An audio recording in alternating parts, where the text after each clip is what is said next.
Good morning, everyone, and thank you for tuning in to another edition of Stateside Footy, a morning edition. And of course, because it's a morning edition and not an evening edition, that means we actually have a very special guest on today. And of course, it's Dave Harris of the Irish Hotspur taking time out of his busy podcasting schedule to come stateside. Man, good morning. How are you doing today? No, I really appreciate you asking me again. Look, I really enjoyed the first time around, so I'm absolutely buzzing to be back here again. Thank you very much, my man. Thanks for having me. Absolutely. And before we get into all things Tottenham Hotspur, go ahead and hit your like and subscribe buttons. And of course, head on over to the Irish Hotspur on YouTube. Like and subscribe those videos. And also, if you want to be a member, go ahead and do that. It's very much worth the worth of the price of admission. Great channel, best Spurs podcast on the internet, in my opinion. All right, so go ahead. No, I was just going to say thank you very much, man. I really appreciate the kind words. Yeah, absolutely, man. Your show is absolutely fantastic. I enjoy it. Like it's even when I'm at work, and you know this, like I'll tune in sometimes when I'm at work. So can't miss the daily episodes of the Irish Hotspur. Big shout out to Jack as well too. All right, so Tottenham Hotspur coming off an absolutely heroic effort in Europa League, taking down AZ Alkmaar 3-1.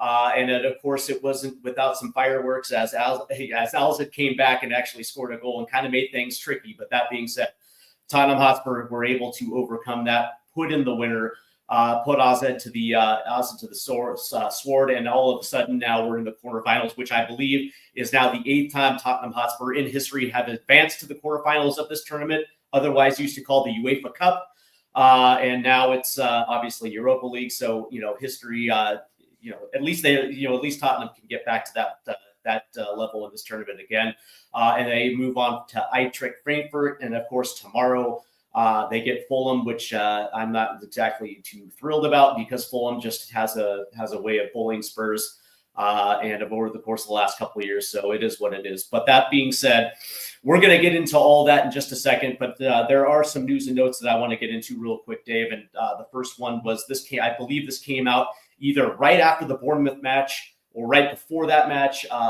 Word came out when it appeared that Christian Romero ended up getting treatment from his national team. And apparently this made its rounds, and I didn't understand what the big deal was. I think everybody understands that the Tottenham medical staff is basically persona non grata. Now, for me, just sitting back and thinking about it, it kind of makes sense when both Van de Ven and Romero came back from the Chelsea match, and understanding the caution that a guy like Ange Postecoglou likes to take with injured players. We saw that in the first portion of the season when Dominic Solanke went out against Leicester City in the opener. He was available the next week at Newcastle, and as a precaution, he held him out of that one just to be safe. And just knowing that there may be some trust issues between the coaching staff and the medical staff, I was not surprised at all that some of our players decided to go to their national teams, something that's a little bit more trustworthy. I just didn't understand it. I didn't understand what the big deal was, because at the end, the end result is coaches want their players back on the field as soon as possible. And if you're not getting it from your own treatment staff, then you might as well go to your national team. Me personally, I didn't see this as a big deal. This to me, Dave, was just not a surprise at all.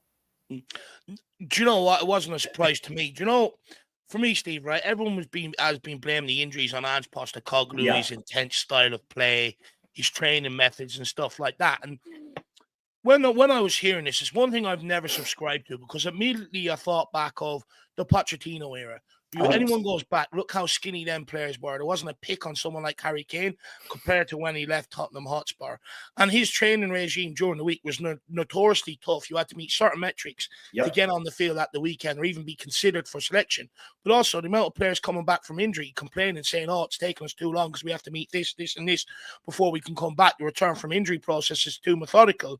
And then underneath Antonio Conte, I remember fans moaning and attributing the fact that he made them run 6.4 kilometers in the warm-up before the game, to overworking these players and everything else. We can't keep blaming the managers for these players not working hard or not getting the right results. It almost feels like the managers are being blamed for absolutely everything at Tottenham. And I'm on a bit of a campaign right now to say, look, we all know the problems inside the club. If they're not right, you're setting these managers up for failure. These problems have to be sorted. You can't keep blaming the managers for all this sort of stuff.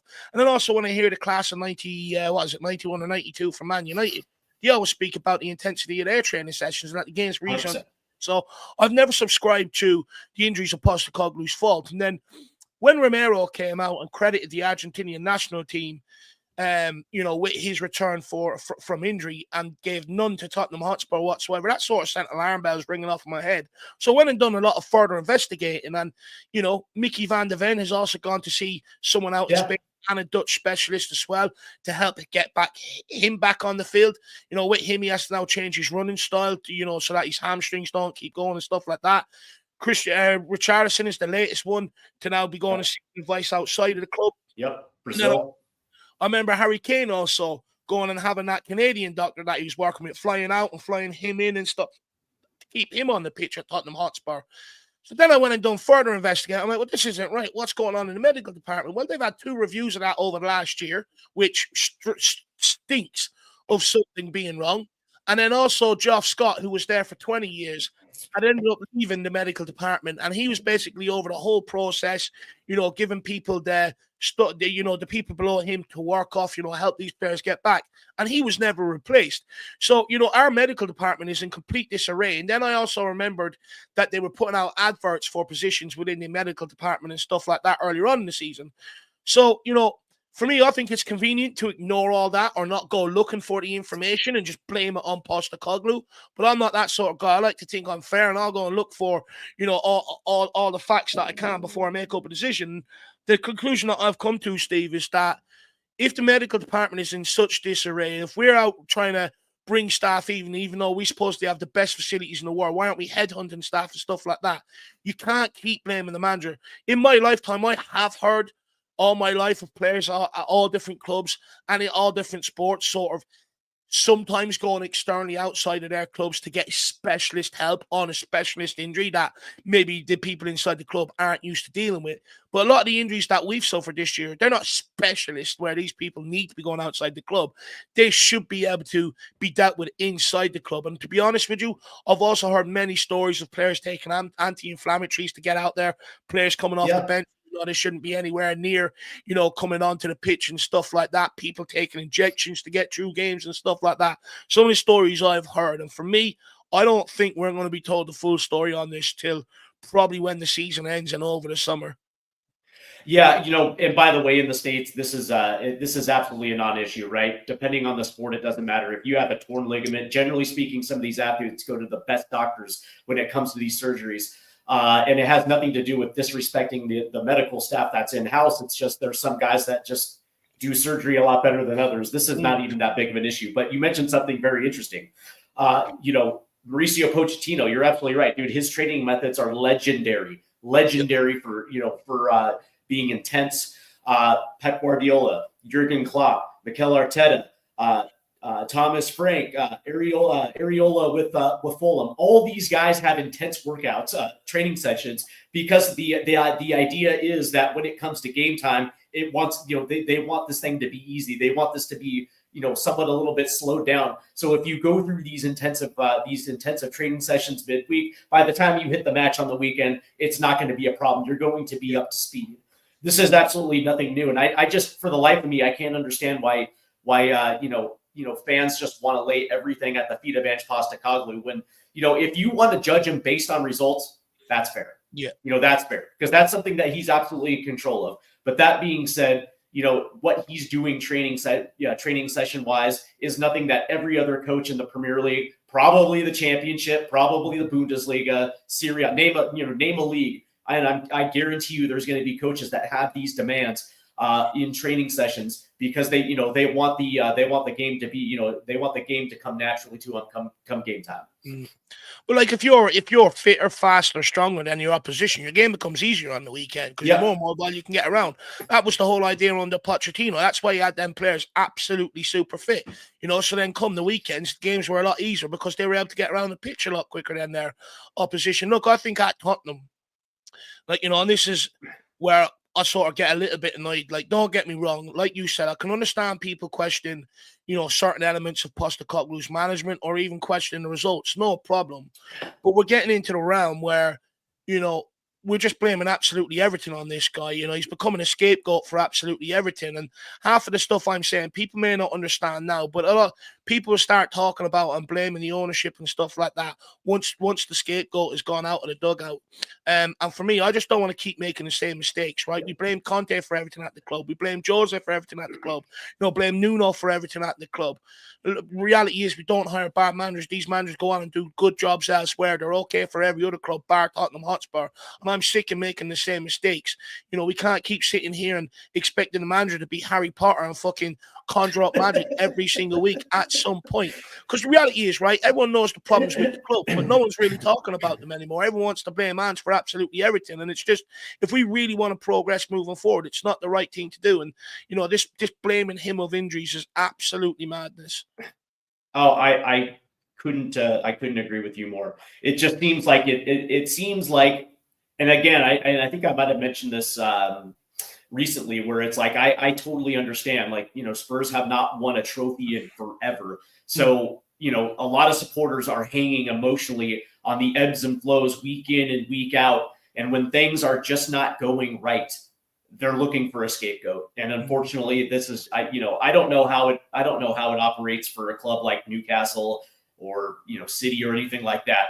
Actually, I kind of do, but it just seems to be the nature of the beast when it comes to football in the UK, where you're always just looking for somebody to be wrong, somebody to be in the wrong, when really it's like, this is just the nature of the beast. Yeah. Yeah. Speaking of which, Ange Postecoglou had a press conference, I believe, yesterday, and he was actually asked a very poignant question. And he was asked, whether his background is influences of criticism for him. And he basically responded, like in any other profession, you would say someone who has been doing this for 26 years doesn't know what he's doing. And I thought that was a great answer. So, it's weird because he goes on to say, like, plumbers, doctors, policemen. He was like, if you've been doing this job for damn near 30 years, you wouldn't go up to somebody and say, hey man, I don't think you know what you're doing. It just does not happen in any other profession besides being a manager for a top flight football team. And he every time that Ange Postecoglou, like I get drawn in because I actually think the dude's wildly intelligent. And I thought he answered that. Question perfectly. Outside of the fact that earlier this year, he doubled down. He doubled down and just said, "Yeah, man, it was true. I win trophies in my second season. For whatever reason, I win trophies."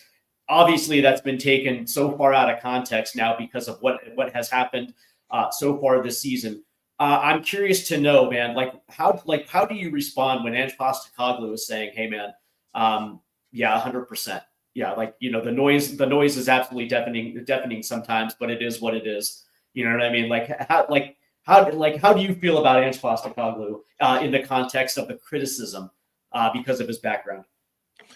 Look, I think when you look at the results this year, when you look at the amount of games we've lost this year, and some of his in-game decisions and that to a certain degree, mixing up against everything when he went 3 at the back, I get you can question the guy, but the reality is not a lot of fans really knew who he was coming in here, and not a lot of fans really wanted him in the first place because he was such an underwhelming name compared to some of the other names we were trying to go after. But I think many fans said they'd sit back and give it a chance because, they wanted to see a better style of football than what we've had for the previous 3 managers before that. And look, I watched Postecoglou at Celtic, and that was probably the best time of their lives under Ange Postecoglou. The first season, he won the double. Second season, he went and won the treble. You know what I mean? So the reality is he's not a bad manager. Out in Japan, he took a team from the relegation zone all the way to winning. So, he's not a bad manager. And he's done well with the Australian national team and out in Australia as well. They even rave about his Barcelona team out there still to this day. And that was all the way back in 2010. So the reality is, to have such a steady climb in the game like that, you're not a bad manager. Now, for me, like with Postecoglou, I don't like the way he has taken swipes at the fan base at times over his tenure. I don't think that's helped his cause. I think some of the times the way he relates to the press maybe lets himself down a little bit. When I was watching the Jurgen Klopp documentary on Amazon Prime, he has these frustrations and stuff like that. But he used the press to his advantage to sort of almost give him that time to sort of build. And I think there are little things like that where maybe Postecoglou needs to adapt. Like he's famous for not liking the media, but someone like Jose Mourinho famously used the media a lot to his advantage. Sir Alex Ferguson famously used the media a lot to his advantage. And I do think there is something there where Postecoglou needs to change that way of thinking. Yes, it's got him this far and how long he's been in the game, but I do believe, sometimes you have to adapt, to the modern game and stuff like that and realize that the press is a big part of it, really. But when it comes to Postecoglou and being absolutely clueless, this is where, again, I don't subscribe to. You can say Postecoglou is clueless, but one thing you won't bring in is that we have one of the youngest teams in the Premier League. We can sit here and say Postecoglou is clueless, but the reality is our recruitment hasn't been great, and that's what a manager usually thrives on or dies on, to be quite frank. Like when you look at for instance, I use Nuno as my case study, right? Look what we got out of Nuno and the transfers we made for Nuno. And look what Nottingham Forest are currently getting out of Nuno with the transfer they've made, and they've allowed him to bring his own coaching team in as well. And look at the massive difference. You look at what every other club managed to get out of Jose Mourinho compared to what we did. Every other club has managed to get out of Conte compared to what we did. The reality is we don't hire bad managers at Tottenham. We hire very good managers, very competent managers. But the reality is we don't give them the necessary players to make their system work at the end of the day. And the thing is, we can sit here and say, oh, but, he's never no manager's ever going to get the players to want to work with, but then we're never going to win. The reality is, if you want a manager to work out, you've got to give him the right players to succeed. And what we done is we bought Postecoglou in here and went down a youth route and gave him a load of young players to work with. And look, as a shining light as some of these guys have been, the inexperience has sort of shown at large parts of this season. You take, for instance, Bergvall comes out with rave reviews over the last two games against AZ Alkmaar. He's also at fault for both goals. Do you know what I mean? So as much as it's been a shining light, it's also been, a double-edged sword to a large degree. Then you take into account the injuries. Everyone keeps going, look what Iriola done with Bournemouth through the injuries. Yeah, but he's playing once a week. He's got 7 days to set up his team and get these players back. We're going with the same team from Thursday straight into Sunday, every 3 days playing a game. It's a much more of a different situation. And one thing Postecoglou has always maintained, when my players come back, my senior players, you will see a marked improvement on the pitch. You have people still going, what the Premier League results to need to pick up. Okay, but they've won 3 out of the last 5. Yeah, we've won 3 out of the last 5, drawn 1, we've lost 1. And the one we lost was to Man City by 1 goal, and we could have took something out of that. We're after beating AZ Alkmaar in the quarterfinals. So some would argue he's been absolutely spot on. When my bigger players come back, my senior players come back, you will see an improvement. But look, that has to keep continuing. But the reality is, I don't blame the managers at Tottenham Hotspur. I blame the processes that we put in place to be able to implement what they've done at every other football club. Everyone called Nuno useless. Everyone said Jose was outdated when he was leaving here. Everyone questioned Conte, saying he was disinterested, everything else. The reality is, the managers are the only ones coming in here saying, we want to win trophies. This is our plan. This is why you hired us. And everyone else inside the club, you never really hear trophies being their ambition. And you always take the cheaper option, which fails your manager. Reality is, people can sit here and say Postecoglou's clueless. Steve, I can't ignore the pattern since Pochettino. Yeah. I will say this about the media. The only thing that they want is a headline. They just want access. 100%. They want to know what Postecoglou knows. And the thing about it is he's in a bad situation because he can't necessarily say the things that is probably on his mind. Yeah. I would go so far as to say that during the hiring process, when they asked him what are some of the things that you need in order to be successful, and he probably said veteran presence. He's going to need some players that have Champions League experience, Premier League experience. And I'm sure that they said, okay, great. Tottenham probably said, okay, that's cool. I need also, a large squad just because of the system that I run. And I would probably assume that they sold him a bill of goods. And so when he gets in here and you look at the outgoings compared to the incomings, and you see this youth movement where there's no leadership coming through that door outside of some of this youth, I'm sure he would love to go to the media and just say, hey, you know what, man? I was sold a lemon. You know what I mean? Like I wasn't, I was promised X, and instead of getting, Victor Gyökeres, I got Matisse Tell. You know what I mean? Like I'm sure there's a lot of things that he would like to stay, but unfortunately he can't. So when he goes into these press conferences, and he almost gives the impression that he's standoffish. Because on top of the fact that he's not getting necessarily the caliber player what he wants, but also he's dealing with injury crisis. He's dealing with players that are turning on and off whenever they feel like it. You know what I mean? So yeah, I can understand his maybe some of his frustrations, and that comes across to me 100% of the time. But what I do like is when he's answered good questions, he's not afraid to answer those questions. No, when it comes to the press, look, I think, from the media, look, the media going in, like you said, are looking to grab a headline so that they can have the most clicks and the most sales that day, right? You've got Ange Postecoglou coming in already on the defensive, trying to protect the ownership, trying to protect the players and everything else, and he can't come out there and say what he wants. So at the end of the day, he's coming in and he's playing 5D chess to a large degree, and some of the questions I hear asked this season are absolutely mind-boggling, how the club have allowed some of these journalists put some of these questions forward. But at the end of the day, us as fans, we want to hear the truth. We want to hear. Yeah. The reality is Postecoglou's never going to come out and do that, because what people don't understand is one thing modern-day players hate is managers talking about them in the press. They absolutely hate it. They don't want this attention and stuff like that. So it's not like the old days where he can almost use the media to try and get a reaction out of a player and stuff like that. People sit there and say, Postecoglou's a yes man. I mean, yeah. Yes. If you don't have any understanding of what he needs to do when he comes into these press conferences and all this sort of stuff, I can see that. But at the end of the day, you go across most sports, every manager wants to keep everything in-house. They're all media trained. There's a reason why they're media trained, which is to not give anything away, not to give them any headlines and all that sort of stuff. So the reality is, I don't really listen to the pre-match press conferences too much. I'll read the transcript and see basically what he was asked and what he's answered and stuff like that. But the reality is, I don't look at it to give me any great information about what's going on, because the reality is, he's never going to do that. No manager is. Yeah, and exactly. And the reality is when his Tottenham Hotspur career began, when they won 8 out of their first 10, and it set unreal expectations moving forward. Especially when you consider the roster when it started compared to what it is right now.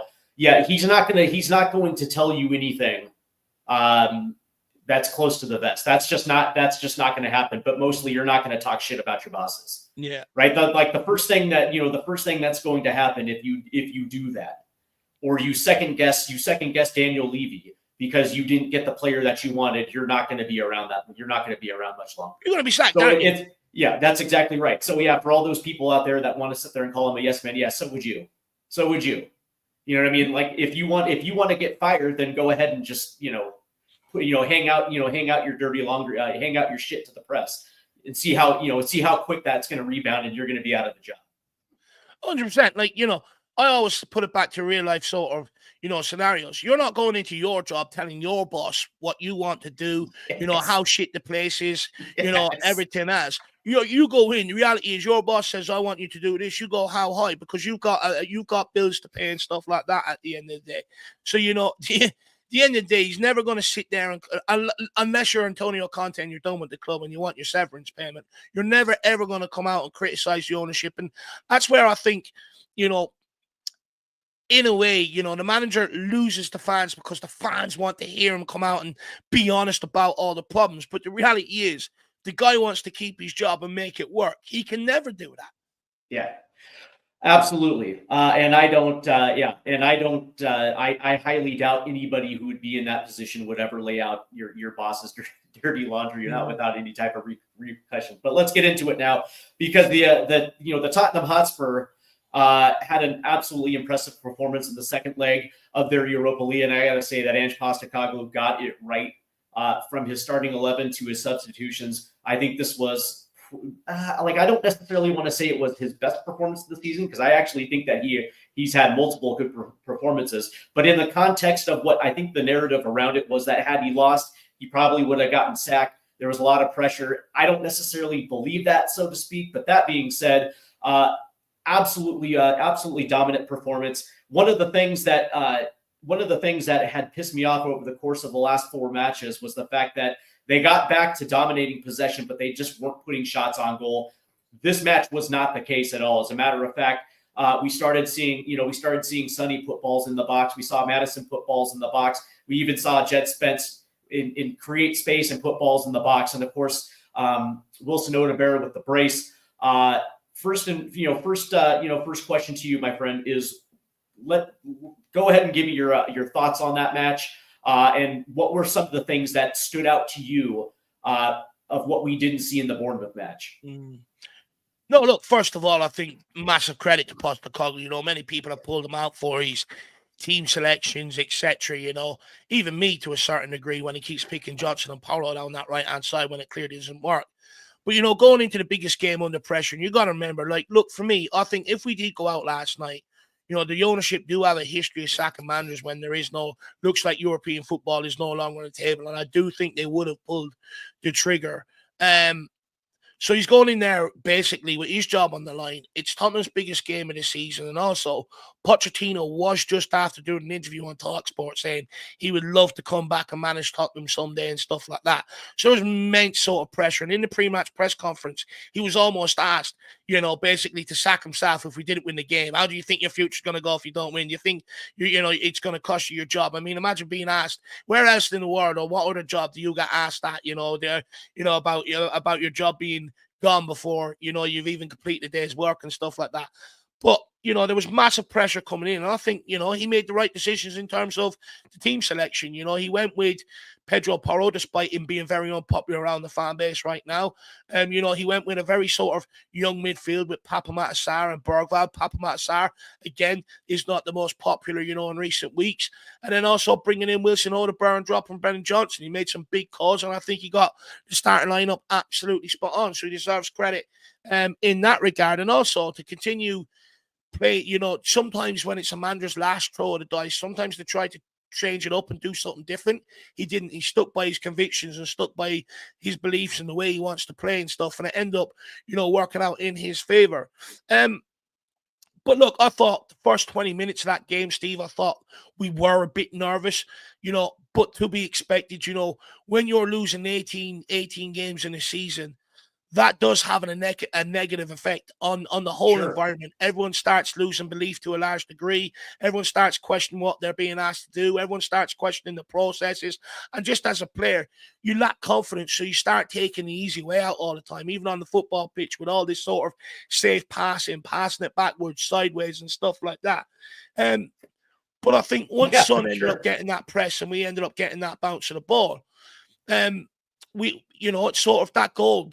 It just gave us that bit of confidence that I think we needed. It sort of lifted the air of negativity around the place to a large degree, and sort of we kicked on from there. I mean, I think Dominic Solanke deserves absolutely loads of praise for that layoff, because I'm telling you now, Steve, if I'm Dom Solanke, I don't get many chances presented to me every game.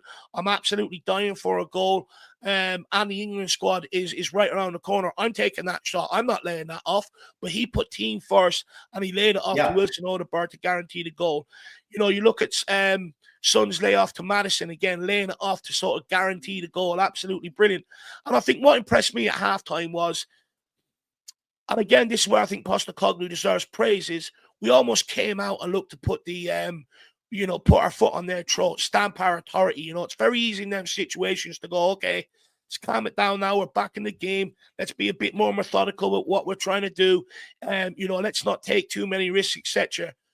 that wasn't the case. We went straight for them, and I did think him and the players deserve immense respect yet again. And one thing that really stood out for me, having Romero back and the aggressiveness of the guy in that back line. You look at the trouble that Troy Parrott caused us in the first game with Danzo and Gray there. You look at the second game. Once Romero went over, took him out and stood over him, scarring at him and stuff like that, Troy Parrott was taken out of the game. And that is something that we have badly missed from someone like Christian Romero. And then right at the end, the last 5-10 minutes, Vicario showing immense leadership. One thing I've been screaming out for, and you watch me, Steve, is someone in the moment to stand up on the football pitch and start taking accountability. It's been one of my big bugbears of modern day football. You don't see anyone really standing up, taking accountability. They almost just sit there and allow shit to happen. One of the most important things on the football pitch is communication. And that's what Vicario bought that last 10 minutes. Coming out, claiming balls, allowing us to, just stop that ball from bouncing around, allowing us to push up. And near the end of the game, the young players, everybody else, they're all just sitting back, getting into the same routine, looking to play out from the back. Vicario says, no. Guys, get the fuck up, push up. We don't need to take this risk. We're going long, and I think little decisions like that, game management is something we've badly missed, and huge credit to Vicario for taking on that role, that responsibility, something that I think Madison, Son, players like that should be doing on the football pitch. Ultimately, that bit of smart thinking in the moment from Vicario is ultimately what got us over the line at the end of the day. So they're the sort of things that I pull out from it. And just having the likes of your Romeros, your Vicarios, your Van der Veens, players like that back, we do look a lot more confident. But the biggest difference for me on the night, Steve, is Wilson Odegaard. That kid, one thing I said when we signed him, I said, look, he's going to excite you. He's going to be direct, take players on. But his end product is going to be very, very raw at times, and it is going to frustrate you. And at large parts this season, we've seen that. But the other night he took his goals absolutely brilliant, and hopefully now that gives him the confidence maybe to really kick on in that department. But the big difference is, and one thing I've always said, reason why our attack was so predictable is because all you had to do was push your team over to one side of the pitch, block that up, and all of a sudden, you can defend that and go and counter. And whenever Brennan Johnson was getting the ball, they had no problem leaving one fullback one-on-one because they knew he wasn't going to skin him. So there's no danger over that side of the pitch. Everybody knows that. And it makes you very predictable. It makes you very easy to set up against, very easy to defend. But bringing in Wilson Odegaard brings in that unpredictability down that right-hand side. Someone else that you have to worry about. Someone that if you give space, he's going to absolutely ruin you, which means then they have to defend the whole way of the pitch, which then means space is opening up for other people around them. You're creating chances for others around you. And when you're posing that threat, you're drawing bodies, which again create space for people to run into. Something that Brennan Johnson refused to do on that side.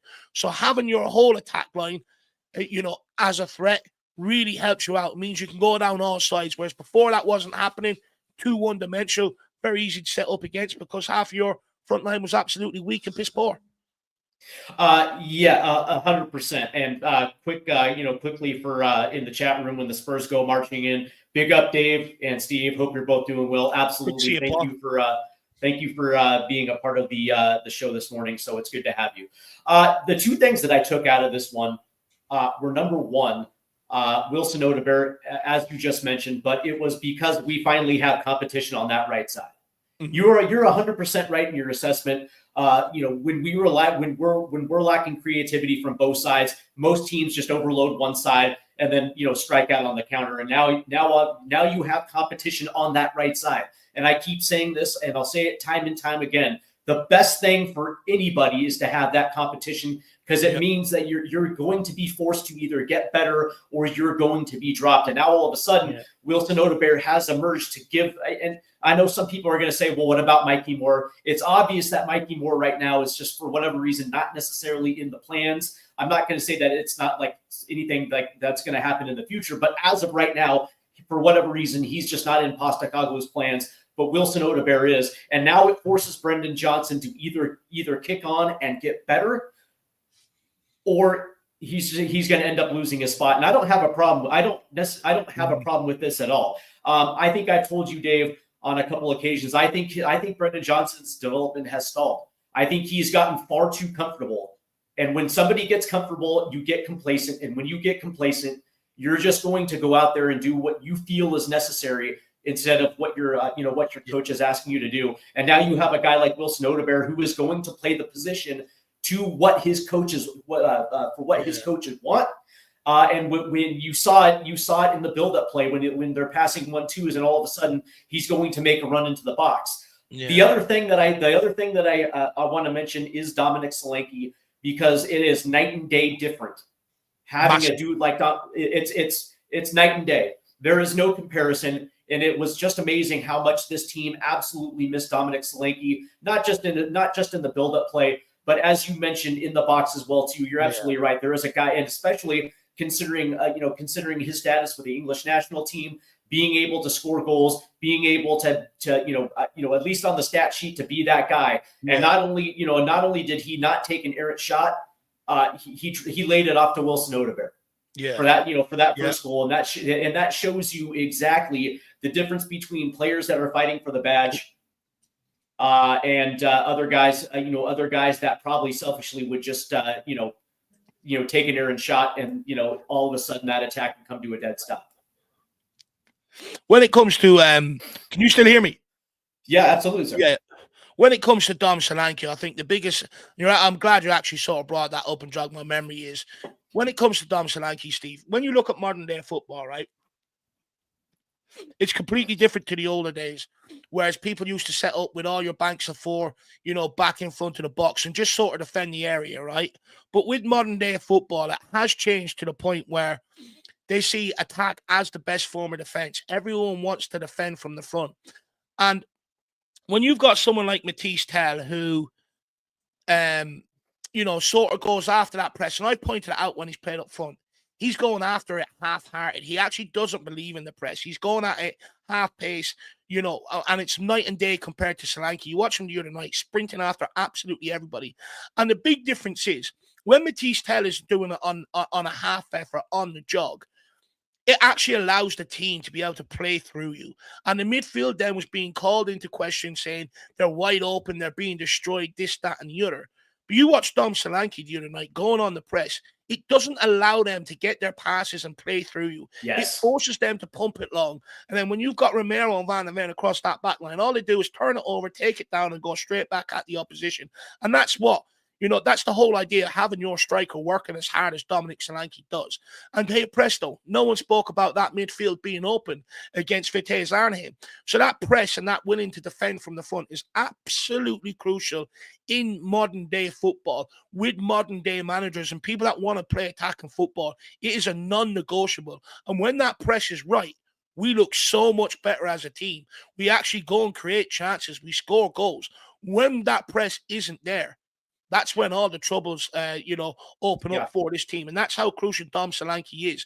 But with Matisse Tell, I'm actually not surprised to a certain degree, because he's not committed to Tottenham. He's just using us to put himself in the shop window come the summer so that he can have the pick of his clubs. There's reports of it this week. Everyone is expecting Matisse Tell to start against Vitesse Arnhem. Everyone missed the reports from Ali Gold from Football London. The guy was absolutely useless in training on the build-up to this week. Lack of intensity. People screaming and shouting at him to try and get him up to intensity. Some of the players laughing at the lack of effort that he sort of put into training to a large degree.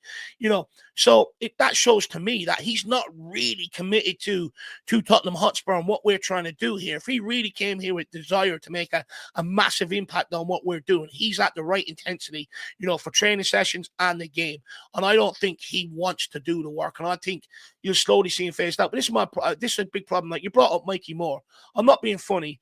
Mikey Moore has had more contributions to the team this season than what Matisse Tell has. But we're giving Matisse Tell more opportunities than we are Mikey Moore right now, because we're paying big wages and he's coming from a fancy club across Europe, rather than actually give our own the opportunity. Sometimes our own players are much better for what we need. I don't think, a lot of people actually give some of the young players that we've produced credit. I've tried to highlight it, over the last couple of years, the talent that we have coming through, and it seriously needs to be looked at. If we want to fix the homegrown issue, which means we can have a bigger European squad to work with every single season, we got to get some of these guys through now, because you're never going to have the opportunity that we have to pick, say, 4 of about 10, 11, 12 players to become in and form part of this first team. And I think once you also get that, you get a dressing room that loves this football club, that you've got basically 100%. fans of the football club inside running the dressing room. And that is something we need to look at.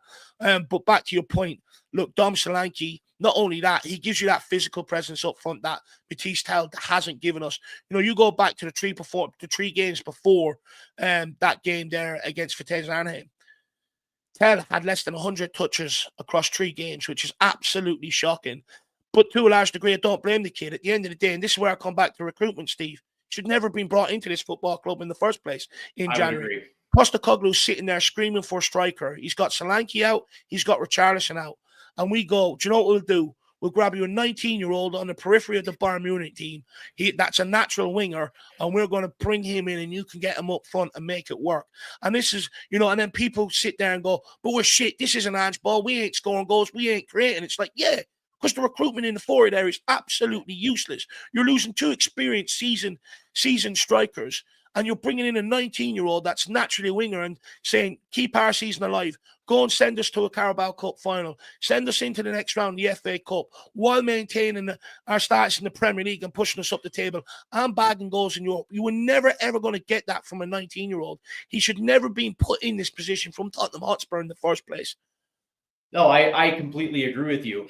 And I've seen this time and time again throughout my years, that if you're the guy that replaces a starter because of injury, that your time is fine. It's finite. It's small. Your window to make an impact, to keep you basically, in those discussions week in and week out to remain your starting spot. That window is very small. So when you come in, you absolutely have to hit the ground running. Yep. And as a 19-year-old that doesn't necessarily have a lot of experience in top flight football, it's extremely hard. You're moving countries, you're moving leagues. You put that aside. But that being said, when the guy comes back and for a fact that you're not going to get those minutes, it's hard to get motivated in training. And, and what's funny about this wasn't the case 20 years ago. This wasn't the case 25 years ago, 30 years ago. You showed up to training like it was a game time environment, and you gave your effort. And I don't want to, yeah, exactly. And I don't want to sit here and take shots at, Gen Z or, some of these young kids. But that being said, these guys want to play. And when they don't get their way, that's what you see in training. Mm-hmm. That's exactly what you see in training. And we can question whether or not he doesn't want to be at Tottenham Hotspur. Well, if that's the case, then he should have stayed in Bayern Munich. Yeah. You know what I mean? It's absolutely embarrassing. Well, he wanted to originally, didn't he? Yeah. But don't forget, he turned down Levy and Johan Lang. It was Postecoglou that said, look, I need bodies. I need help. We've got injuries. You're going to play games, You gotta be absolutely embarrassed, by the way, to show up to training when you have other guys who may or may not be featuring every single week, but yet they're giving their best in training because it absolutely matters. And it's also, if you're Ange Postecoglou, man, you're kind of embarrassed as well too, because you're the one that gave him the call. You're the one that said, "Hey, this is what we have in store for you. Come over." He gets over, and it's like as soon as Dom Solanke is available, it's like obviously that was going to happen, and I'm sure Postecoglou let him know too. It's like, but you still have that opportunity. If it's not at the striker position, then it's going to be on the right side or it's going to be on the left side. Like you're going to get your minutes, but you still have to come in and handle your business. And Matisse tells like, yeah, that's cool. Yeah. And then and then absolutely no shows in training. Yeah. And the thing is, we should, when you put yourself in Postecoglou's shoes, you've been screaming for a striker all January.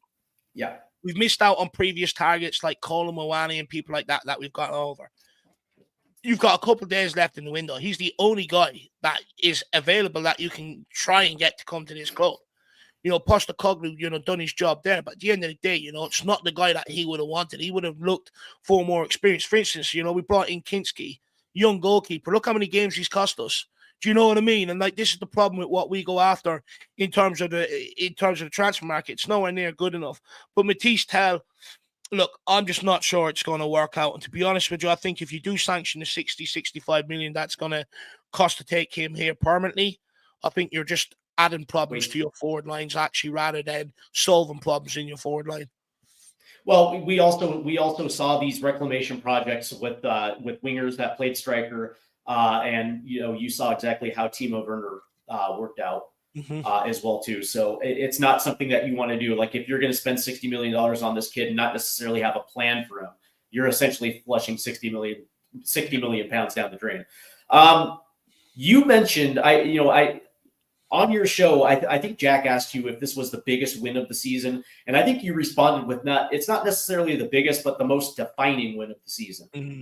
And I actually found that interesting because I 100% agree with you as well too. Because there are certain moments in the season where momentum can actually kick on, and it can carry you throughout the course of the season.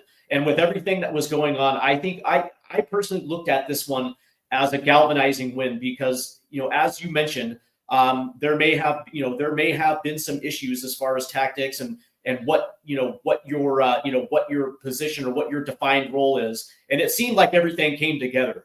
And it seemed like everybody knew exactly what the mission was, what the assignment was. And it seemed like finally, with everything that's happened, this group came together and were able to get that job done. And I think it's actually going to. I personally believe that this was a win that is probably going to turn this season around Mm.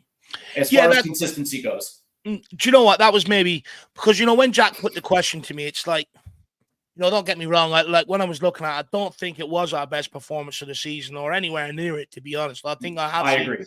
better against like some Man City, Man United, Aston Villa, West Ham games like that. We performed much better and looked a lot better. Sure. Going forward, a lot more creative.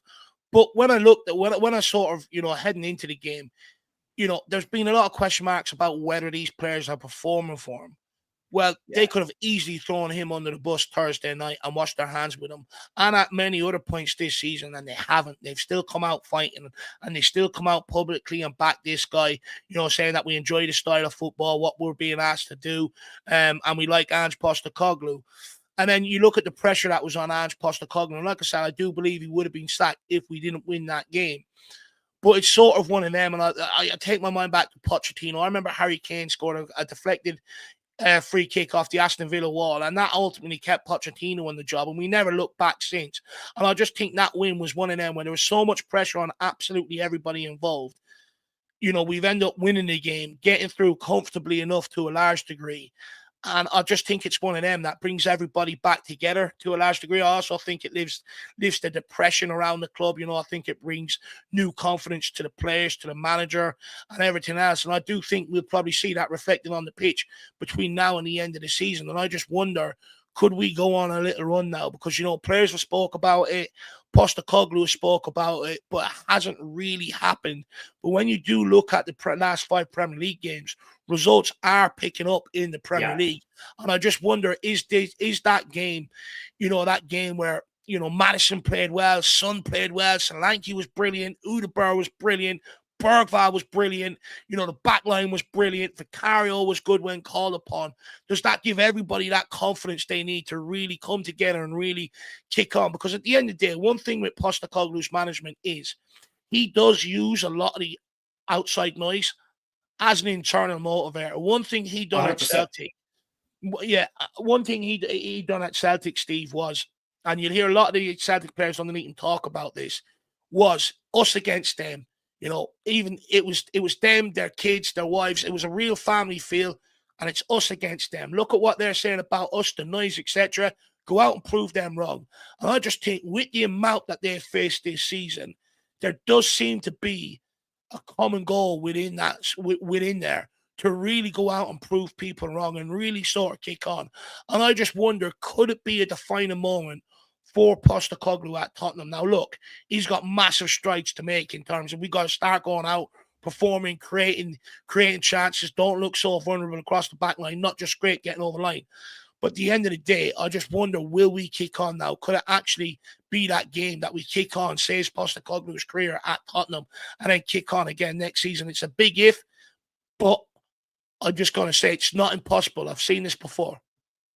I 100% agree with you. And this is a little bit of a different situation because generally speaking, when you have these type of seasons and you're limping to the finish line, coaches generally have a tendency to play more of the young kids.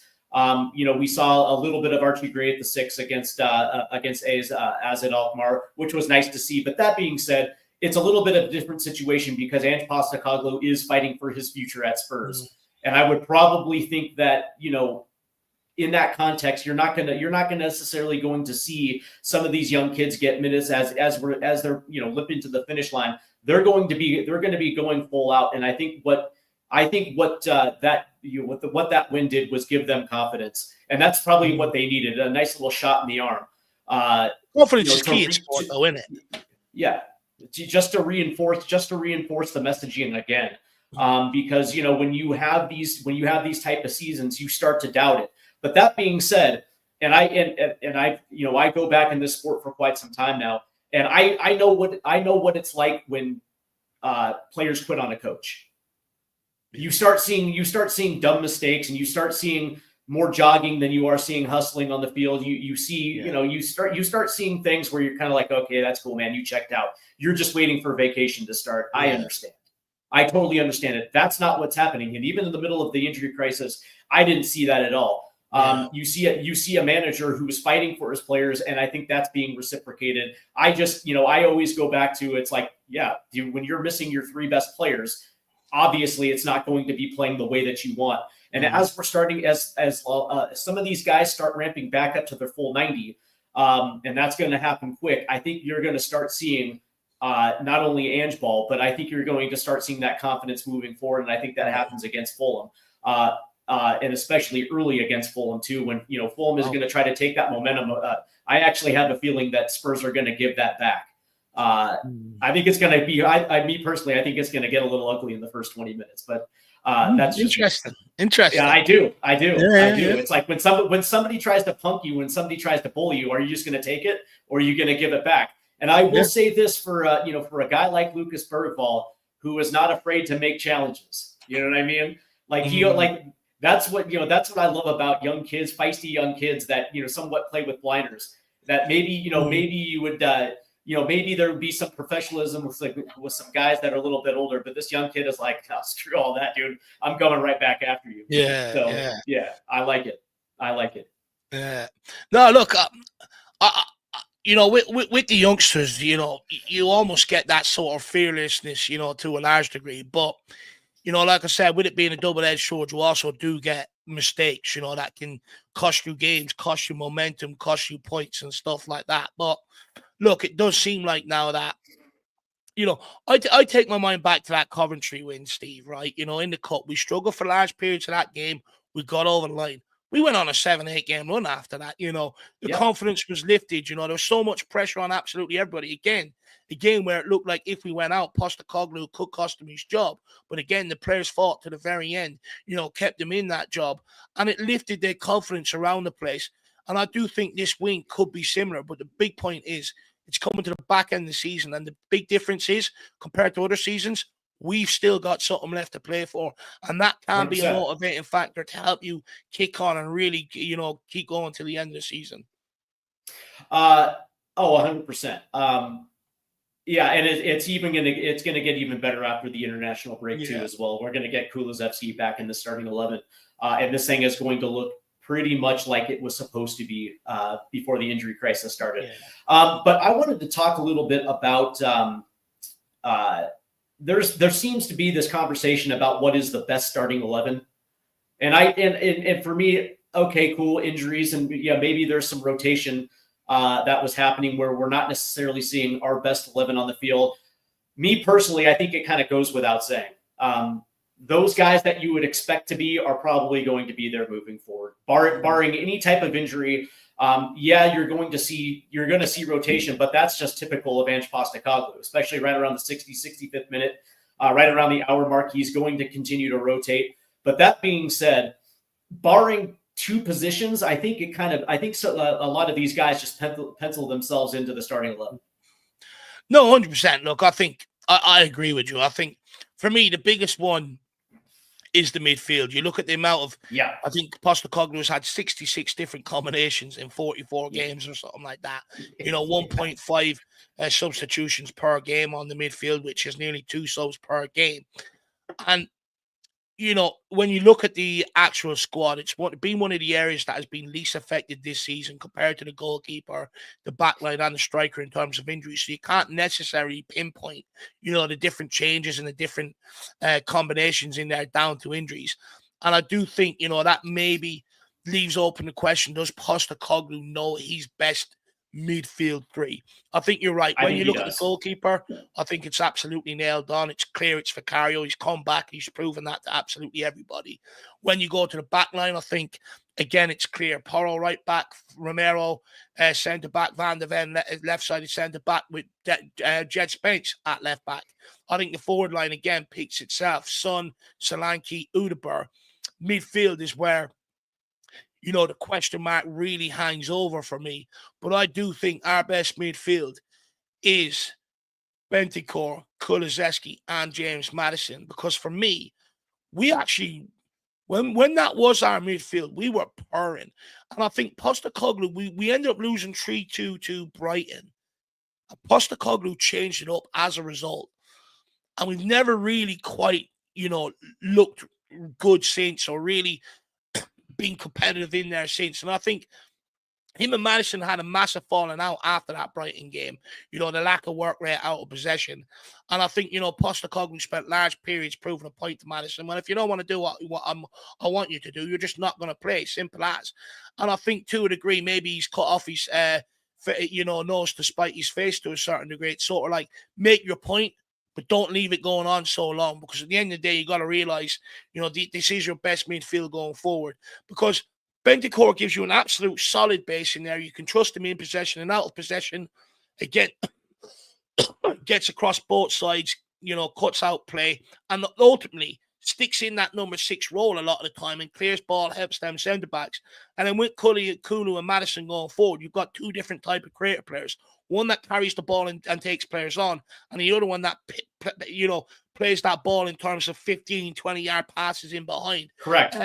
But for me, that's my best team with what we've currently got.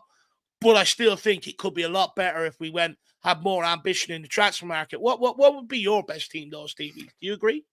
I'll see 100%. Actually, Landon. I think he looks like Landon Donovan, everyone. So I'm going to call him Landon from now on. Landon. By the way, that's a huge compliment, considering Landon Donovan is probably the best player. Great compliment. What a footballer. Yeah, probably the best U.S. men's national team player ever produced, and also the pride of Everton as well too. Just saying. No, I'm just playing. Like, he had a cup of coffee with Everton, but here's the thing: it's at when this team is at its best and it's fully fit and everyone's available. When Postecoglou has deployed 2 high roaming 10s with Kulusevski and James Maddison, with Bentancur playing behind him, this team has a tendency to score 4 goals a match. Yeah, 100%, and that's with the deficiency at the right wing. Now that, like I said, with the exception of 2 positions, the right wing, and depending on how Wilson Odobert kicks on, and depending if he's going to continue to get starting minutes, that changes the complete. That changes everything for that forward line, because it takes pressure off Sonny off the left side. Yeah. Because now you can actually play up the right wing. You can play up the right wing, and especially with Kulusevski playing that underneath 10 position right there. Yeah. It's going to allow Sonny on the other side to get a little bit more 1v1, and allow him to play with the ball at his feet, which is also going to benefit Dom Solanke as well too. The only other position that you can potentially questions at the left back position. Are you going just to go roll with Jed Spence moving forward? Or what's your plan for Destiny Udogie moving forward? But outside of that, 100%, the midfield 3, it's Maddison, Kulusevski, and Bentancur. I know a lot of fans want Archie Gray to get minutes. Maybe he will coming off the bench, but as far as starting minutes, I highly doubt that, considering with everything that Spurs still have to play for, considering that Ange Postecoglou's job's on the line. He's going to put out his best 11 match in and match out. Even midweek rotation, depending on the opponent from the weekend, I would probably assume that even in the first leg, especially at home against Frankfurt, you're probably going to see your best lineup on the field, like most definitely in Europa League. But outside of that, it's like, how this squad is designed and the way that it's meant to play. Now that you have Van de Ven and Romero back anchoring that back line, it's going to make Betancourt a better player. Yeah, 100%. And you're going to start seeing the type of football that he likes to play, where his passes are going to be breaking lines. All it's going to do is make that attacking three that much better. And I've always said this again. Van de Ven and Romero are pretty much the security blankets of this team. It allows their attack to open up far greater than, no disrespect to Ben Davis or Rade Dragic or Archie Gray playing the center back. It's just night and day different. It's just there's a reason why those guys can hold up can hold up the high line as much as they do. It's because they're absolutely world class. So I think when it comes to the 11, it's kind of self-explanatory. No, 100% is. And look, that doesn't necessarily mean it's a good thing either. Obviously you want better competition chasing down these places. For instance, Jed Spence and Udogie, it's a difficult one. And that's where ideally the sort of competition you want all over the pitch, if you can, to a large degree, so that we are chomping down at the bit, because at the end of the day, competition creates a competitive environment. And if you're competitive, you'll have a chance of winning things. It's that simple. Oh, by the way, man, did you happen to notice how good Pedro Porro was in that match versus AZ? When he actually has protection for a winger coming back and filling up that space, so there's no 2v1s against him every single time down the field. There's no overload on the right side. So much better, lad. Wasn't exposed down that side nowhere near as much, and that's because, look, one thing with Brennan Johnson is, one thing I've pointed out is he's so lazy on the football pitch. When Solanke's going on the press, he's often 5 minutes late. And what people don't understand is, once you do that, once everybody else is pressed and you've got one player that's late, it triggers reaction. All of a sudden, their player gets the ball, he's popping it in there, that player's late, and that's how you end up getting played through. And also, you look at Brendan Johnson coming off the bench the other night, jogging around, right? After Wilson Odegaard put in the performance he did, knowing that there's a couple of minutes to go, we need all hands to the pump. And the reason why Postecoglou brought him on was to go pressing after that ball so that they can't get comfortable playing out from the back. And he's there jogging around, absolutely nowhere near good enough, jogging back at times as well. You look at Wilson Odegaard, committed to the press, but also no problem getting back, picking up runners, trying to help Pedro Porro. And I'm glad that Postecoglou has identified that he can no longer play Johnson and Porro down that side, because Johnson, his refusal to work absolutely kills this team. That guy was surviving in this team off one kick a game for so long. But the rest of the 100%. Contribution out of possession and in possession was nowhere near good enough. And it's something that I've tried to highlight. Even when people have got carried away with Bernardinho, look, he's got his plays. Look at the goals he's scoring. It's like, I'm not being funny, but I'm about 5 stone overweight. I've got a good football IQ. I'm pretty sure I could position myself at the back post to grab a couple of goals for fucking Tottenham Hotspur. It's nothing special, nothing to be praised about, and certainly not good enough to keep him in this team. So I'm actually so grateful for someone like Wilson Odegaard to come in to not only demonstrate how easy it is to arrive in at the back post at the right time and grab a couple of goals, but also to show what else you need to do in order to keep your place in this team, in order to help Tottenham's attack going forward. Because I think for a while, don't get me wrong, I know people want Brennan Johnson to do well. Look, he's a really nice guy. I've often said I'd let him, if I had a daughter, I'd let him marry her. He's such a nice guy. But sometimes I think that is a negative effect on the football pitch. I just don't think he's got that inner mongrel in him, that dog, that fight that I think you need at this level to really go on and be that player. So for me, there's so much that he lacks. He shouldn't be anywhere near the first team. I'm so grateful for what Wilson Odegaard done the other night. I'll say this, right? What did Jose Mourinho always say about his Tottenham Hotspur? You guys are just too damn nice. Yeah. You know what I mean? Like Brendan Johnson, unfortunately, is going to be in a position where if he's not careful, he's going to play himself into the championship. And I don't necessarily know if that's a good thing or a bad thing, but I will say this, that again, competition is great for everyone, right?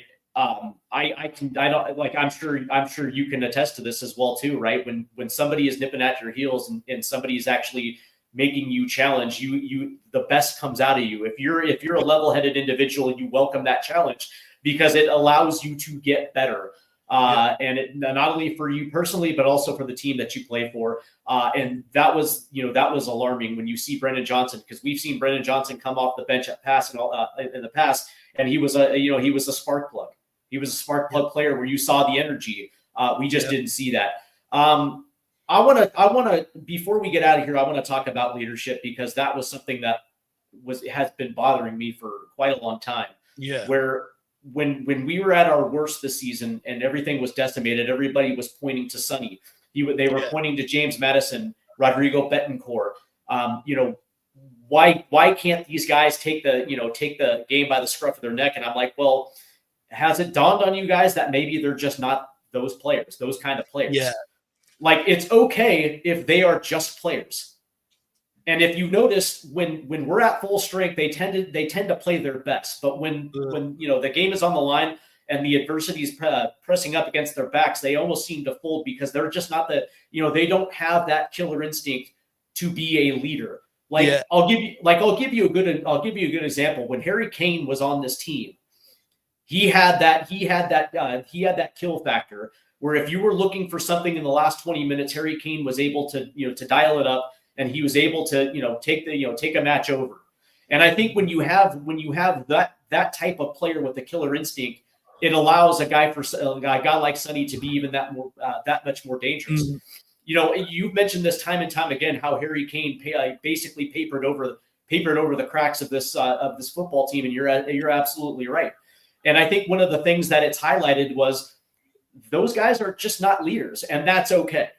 You know what I mean? That's perfectly okay, because they're still good footballers, but chances are they just want to be footballers. You know what I mean? It's like I just never understood this want and desire, without understanding, it takes a very special player to be that dude. You know what I mean? And when you have it, you have to recognize it for what it is, right? And understand that some guys aren't comfortable in that leadership role, because quite honestly, they're just not leaders. Absolutely spot on, lad. Look, I walked into a senior team at 15, and I was one of the most vocal people on the football pitch, but it stood to me. The managers absolutely loved it. I kept people on their toes. I bollocked them if they weren't at it. Yep. But also I realized, if a character needed an arm around the shoulder, and ultimately it gets the best out of absolutely everybody, and that's the importance to having that in the team. And what you started seeing then is some of the older players who are like, who's this young kid walking in and speaking and, doing all the talking, they started communicating more on the football pitch. But, because I had to basically say to them, look, guys, I'm not here to turn up on a Sunday and just, hopefully we win a game. I want to win. I'm dedicating 2 nights a week to training. I'm dedicating my whole Sunday to this game. I want to win. I actually want to go and win a league title. What happened? We went on to win a league title because it drove standards. All of a sudden, your centre-backs are communicating with your full-backs and stuff like that. When initially they might go running, one of the centre-backs is saying, no, sit in. We don't need you to push forward right now. Let's create a defensive unit. The goalkeeper's shouting at his defenders. The midfielders are shouting at the forward players, calling them over, saying, look at the space in there. That's where I want you to go next.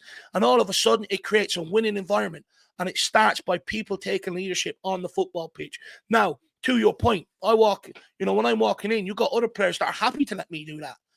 They just want to turn up, play their football and go home. That's all they want to do. Some of them don't have that natural hunger or that desire. And some people are just shy naturally. Some people are literally just naturally shy, where they sit back and it's just their personality and there's nothing you can do about it, But that's the wonderful thing about team sports. You've got so many different personalities. Then you've got to try and bring them all together to create a winning ethos.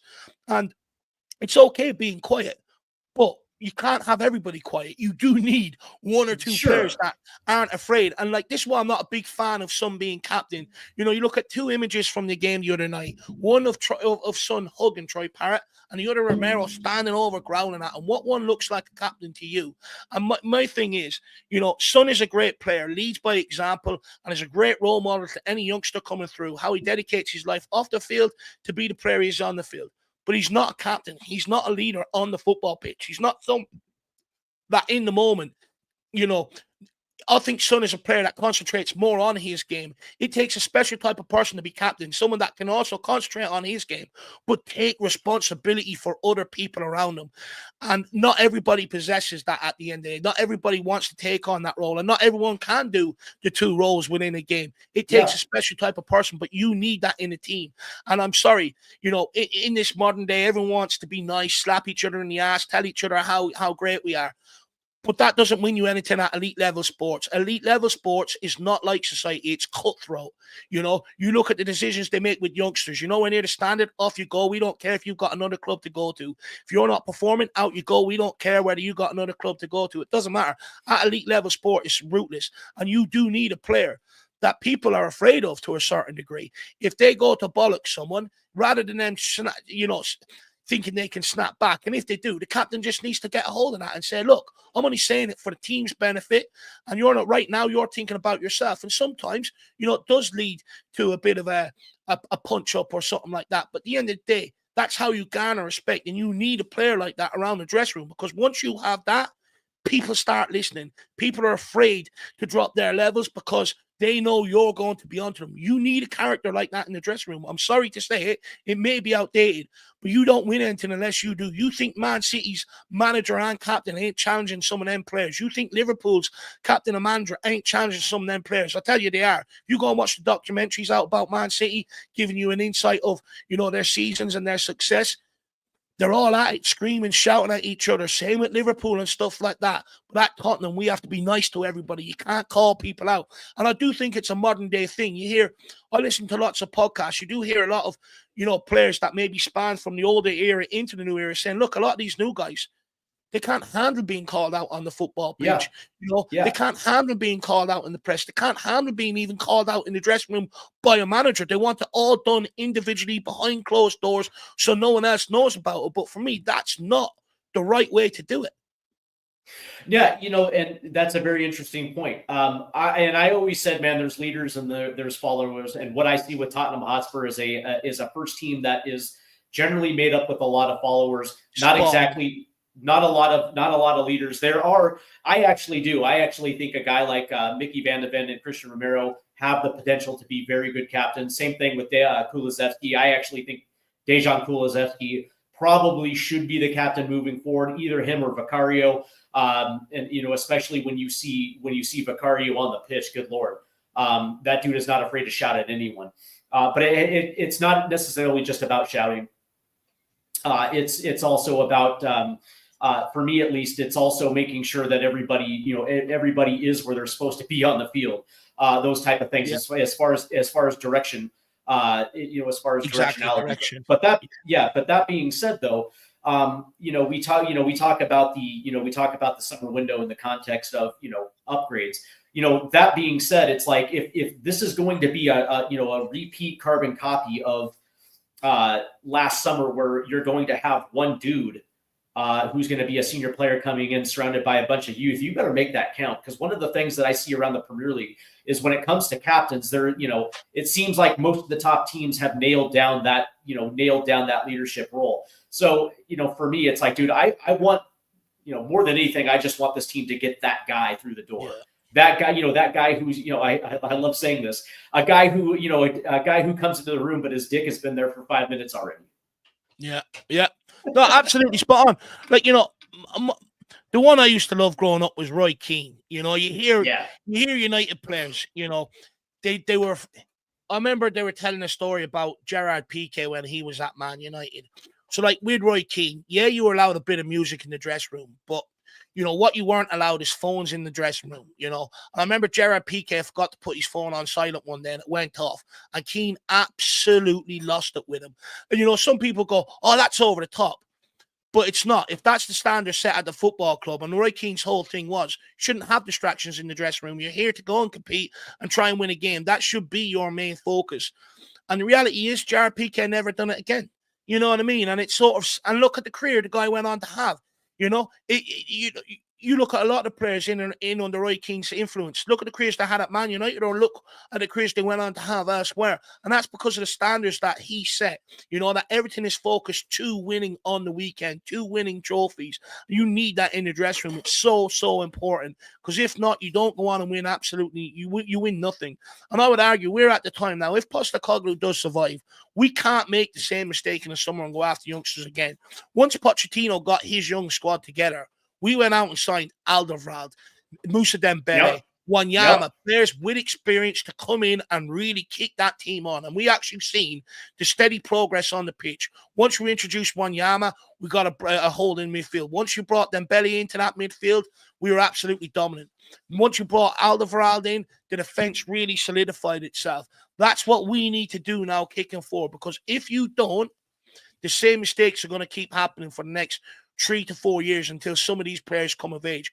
But if we keep having seasons like we did, you're going to damage a lot of these youngsters in terms of mentality and stuff like that kicking forward. So it's very important now that we do bring in that experience to really kick this forward. Because at the end of the day, many people are praising the likes of Archie Graham, Bergvall for this season, coming out saying they've been our best players. Rightly so to a large degree. But that's not a good indictment of the football club. And at the end of the day, these players need people to learn off. These players need people to drive them forward, people that they can look at in training every day and say, right, that's what I need to do to reach the top level. That's what I need to do if I want to be a captain, or for instance. Because if you don't have that, then these players are just learning on the job. They ain't really, they're not really ever going to be enough to really kick you on. You do need experienced players in and around these guys. You do need competition for these guys. So, moving forward, we have to start bringing in experienced players to really kick this on. Yeah, but let me ask you a question real quick. Doesn't that start from the top? Doesn't your leadership start from the top with your director of football? Like, what is the standard of Tottenham Hotspur football? What is it that you are trying to accomplish, and how are you going to get there? You know what I mean? Like, because that has a trickle down effect, right? Especially in your transfer window when you're looking at targets. Are you just bringing in another player, or are you trying to have somebody that's going to make an impact, right? So to me, like, before we can kick on, I don't know about you, but I seem to think that needs to be addressed first. What is the actual direction of this football club right now? No, absolutely spot on, and it does come from the top. Look. When you're handing guys 5-year contracts on big money, and then when their contracts are coming up and you're renewing their contract without actually seeing proper contributions consistently on the football pitch, inherently you develop a culture of people that can just walk around and take the piss and do what they want. A culture where it really doesn't matter if you're winning or performing. You're still going to be rewarded anyway. That's the culture that's set at Tottenham. If we want to start being ruthless, you look at players like Basuma right now and you go, do you know what? 3 years, you haven't cut it, mate. You've cost us a lot of games this season. You're barely in the team under Conte. You haven't delivered. Out you go. And that should be set from the top.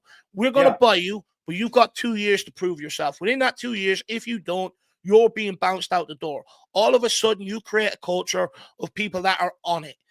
People that, and once you got people that are on it and focused, that starts, replicating itself on the football pitch in terms of results and stuff like that. So for me, you're absolutely spot on. It starts from the top. It also starts, from the top in terms of ambition in the transfer market. If you're bringing in better and better players all the time, it also tells them players that are in and around that maybe are thinking about hitting the comfort zone, don't.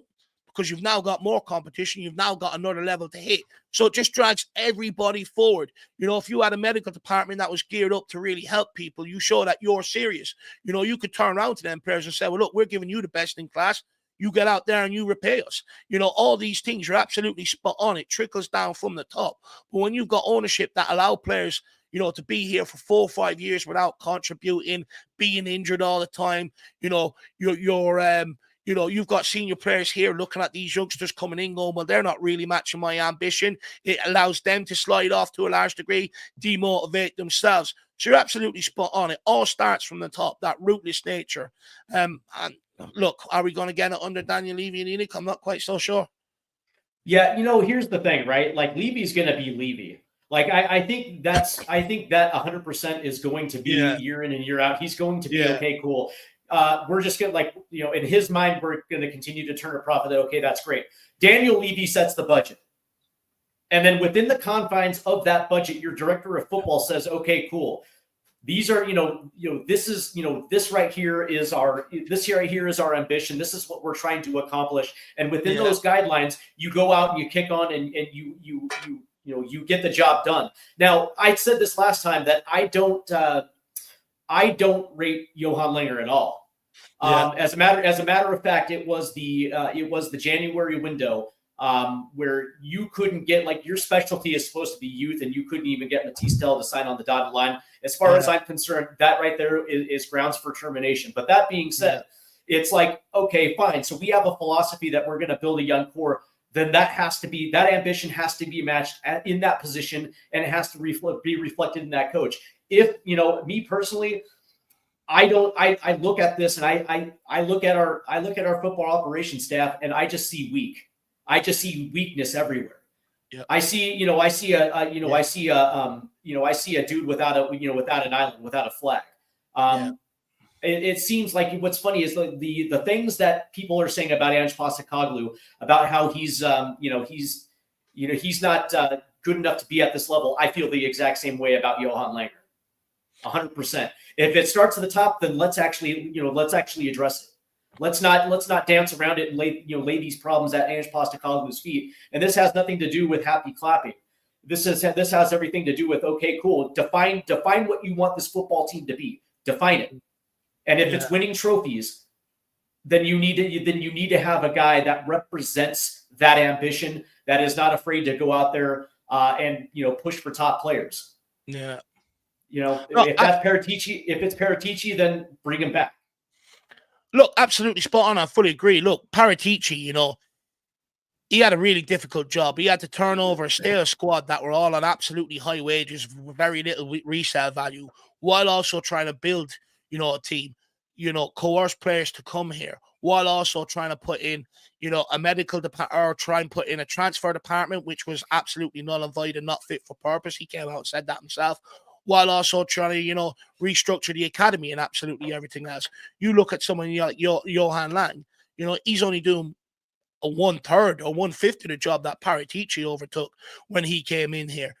Johan Lang, look, there's a reason why Aston Villa let him go, because he wasn't good enough. If you look at Aston Villa's recruitment and how much it's changed since they've got rid of Johan Lang and brought in Munchie, they're bringing in the likes of and Asensio's, the likes of your Marcus Rashford's, although, I wouldn't like him at Tottenham. I think he's got attitude problems. But at the end of the day, Johan Lang would never have been able to bring players like that to Aston Villa. A lot of their recruitment now, they're going after big players in Europe with ambitions and stuff. And you look at our recruitment, we're going after young players. And I don't think it's a case that we're naturally targeting young players. I think it's a case we do have options, likes of your Ezes and people like that. I just don't think the guy has the nous to be able to negotiate the deal. And even if he does get it negotiated, to be able to convince the player to come to Tottenham Hotspur. What he can do is sell the Premier League to young kids. He can sell the Premier League dream. Yeah. He is failing to sell Tottenham Hotspur to any established player. And that's the big problem with Johan Lang. With Paratici, he was able to sell Tottenham Hotspur to these players. Not the Premier League dream, but Tottenham Hotspur. Massive difference. And Johan Lang is so incompetent, it's unbelievable. But what really drives me mad is, people in the summer would be like, no, nowhere near good enough of a transfer window, etc. But at the same breath would go, well, this squad is good enough. Postecoglou should be getting more out of it. And it's sort of like, well, two things can't be true, right? It's sort of like it's one or the other. And at the end of the day, recruitment has been piss poor. Postecoglou was a guy that spoke about wanting to win trophies. You're not telling me he went to the board and said, go and get me a load of 18, 19-year-olds and I'll go and deliver that trophy. It's not the case. When you've got a director of football, he's the one giving, scouting, picking up the options and coming to the manager.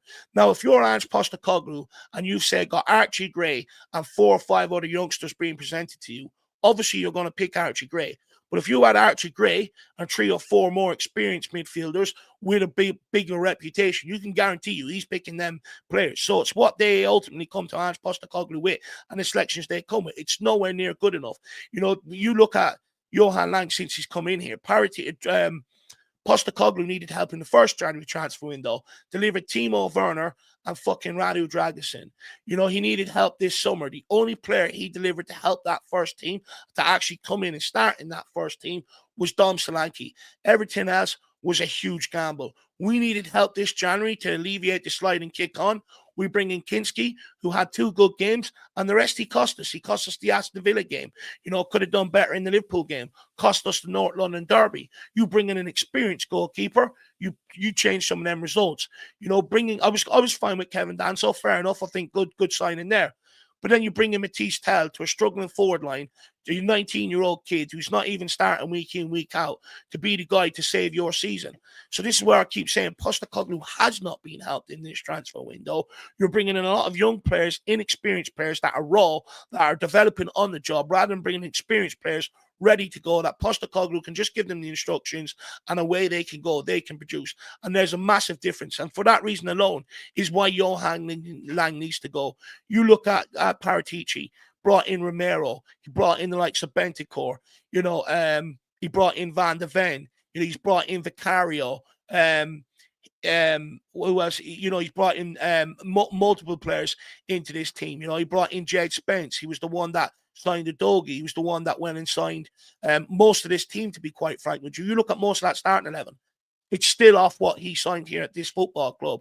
And the fact that this Johan Lang has had 3 windows shows to me, when you match it up to Paratici's, it's night and day. Go and get Paratici back in the job. But if they do, I do think that also means they have to sack Scott Munn, because what they've done is they've actually, because of Paratici's ban, they've actually had to bring in 2 people to do what Paratici done.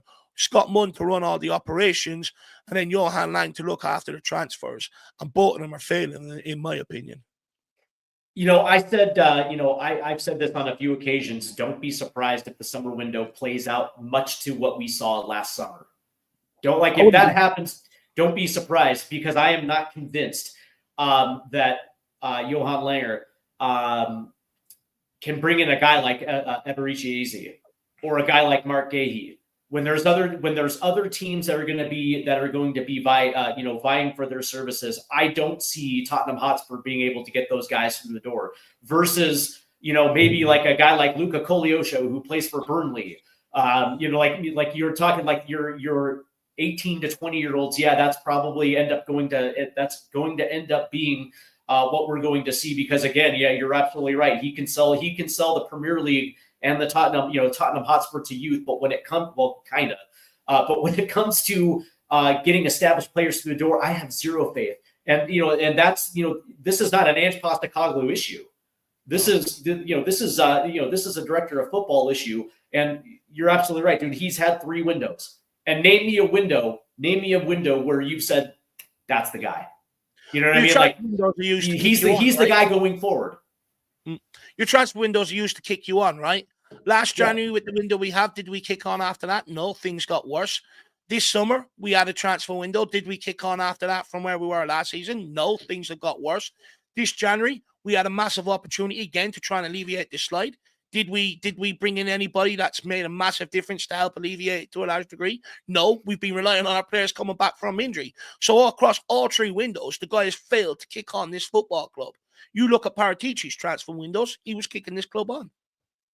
Look at the squad coming off the 16-17 season, which arguably was, like, points-wise, goals-wise, goal differential was the best of the Mauricio Pochettino era. And look at where that team was. And it was literally just 1 or 2 pieces away from actually pulling off a Premier League title. I mean, shit, look at the team under Antonio Conte. Now, granted, with all the turmoil of what Conte, allegedly did, the team was a 4th place team.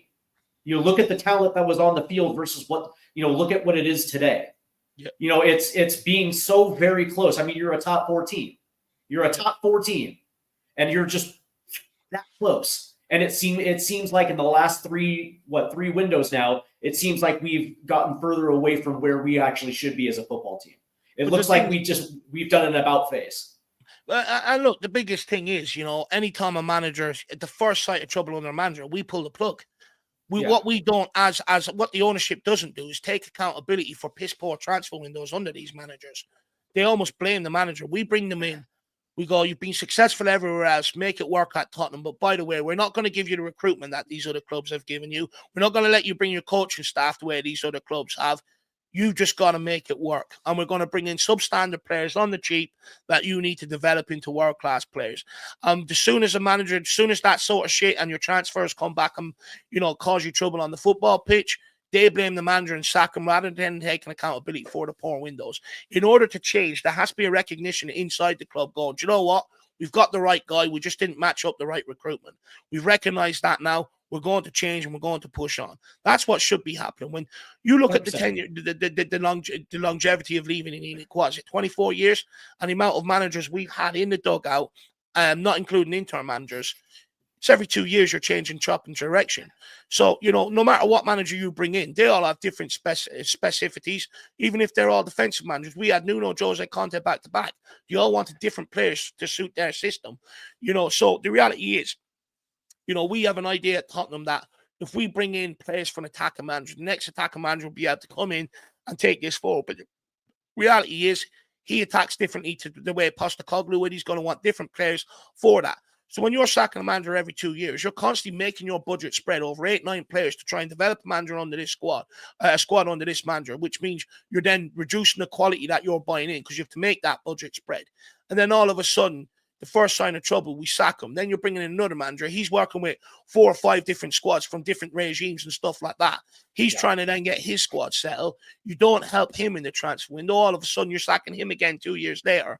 And that cycle just keeps continuing and continuing and continuing. At some point, there has to be a recognition that they are failing these managers in the transfer market. Jose Mourinho is a well-respected manager in the game, bar at Tottenham Hotspur. Antonio Conte is a well-respected manager within the game, bar at Tottenham Hotspur. Ange Postecoglou is a well-respected manager in the game. People may say, no, he's not. If he wasn't, Guardiola wouldn't have put him forward for the Celtic job if he wasn't respected, which he is.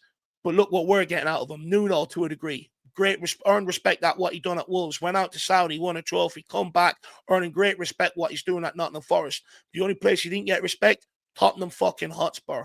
And at some point, there has to be a recognition. We are the problem. And until we start fixing mistakes in the club, like people sit there and go, get Areola, brilliant. Okay, but if you think he's going to replicate what he's done at Bournemouth, bring him to Tottenham and give him the same recruitment that we're giving other managers, forget about it. The reality is, what other managers have done at other clubs, they haven't been able to replicate at Tottenham. Also, when people mention Areola, one thing they don't mention in the same breath is the recruitment Areola's been given at Bournemouth. They bring in Evan Nilsson, European quality striker, bring in Kirkes, European quality left back, bring in Cliver, a lot of experience across the continent. Who do we bring in? Hughes, Bergvals, Grace. Yeah. Don't get me wrong. Bergval and Gray have become really good this year. There's a massive difference between recruitment, what we're doing, and what someone like Bournemouth are doing. And that's the thing. No one will sit there and question, okay, how comes Bournemouth are landing these players and we're not? Maybe that's the difference between Areola doing well this year and Postecoglou failing. The recruitment.